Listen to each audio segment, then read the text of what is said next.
solve this log equation, log base 6 of x plus log base 6 of x plus 5 is equal to 2.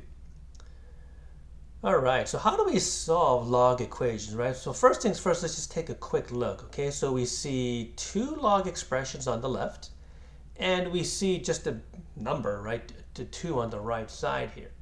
Okay, now, whenever we have a log equation, we want to convert this to exponential form, but you have to make sure there's only one log expression here, right? So we want to use the rules for logs to combine these first, right? Remember, this is a plus here, so we can combine these, right? They have the same base. This becomes log base 6 of x times x plus 5. Okay, that becomes x squared plus 5x. Okay, and that just equals 2. Right, and why do we want to do that?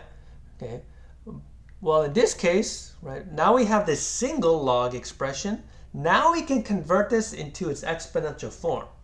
Okay, so what is the exponential form here? Well, remember, this is the base, and this is the exponent. So 6 to the second power equals x squared plus 5x. Yeah, of course, 6 squared is just 36, right? So let's just subtract that. And we'll subtract that over to the other side. And notice what we get here, right? Now we have, well, it's just a quadratic equation, right? 0 is equal to x squared plus 5x minus 36. We should be able to solve this, right?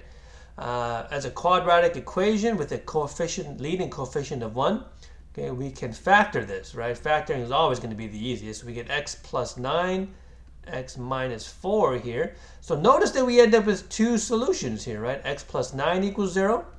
X minus 4 equals 0. So we get x equals negative 9 or x equals 4. Okay? So are these both our solution? Right? And remember, we have to check these guys. Okay? These are potential solutions. Okay, what do we mean by that? What do we have to check? Remember, the domain of the log of function is 0 to infinity. Okay? Which means that the argument cannot be negative. Right? Check out what happens when you plug into 4. Right? When you plug into 4 in here, that's okay. Right? We get log. Right? We get log base 6 of 4 plus log base 6 of 4 plus 5, which is 9, and that should equal 2. Okay? So we plug into 4, and we don't get any negative argument here, right? But notice what happens when I plug in the negative 9, right? I get log base 6 of negative 9 plus log base 6 of negative 4 equals 2. Okay? And remember, this value, log base 6 of negative 9, that doesn't exist. Neither does this guy here. Okay, so what does that mean? It means that negative 9 is extraneous. Okay? Remember, we did nothing wrong. Right? We made no mistakes. However, we ended up with a value of x that does not work. Okay? So negative 9 is called an extraneous solution, which means that only x equals 4 is our only solution here.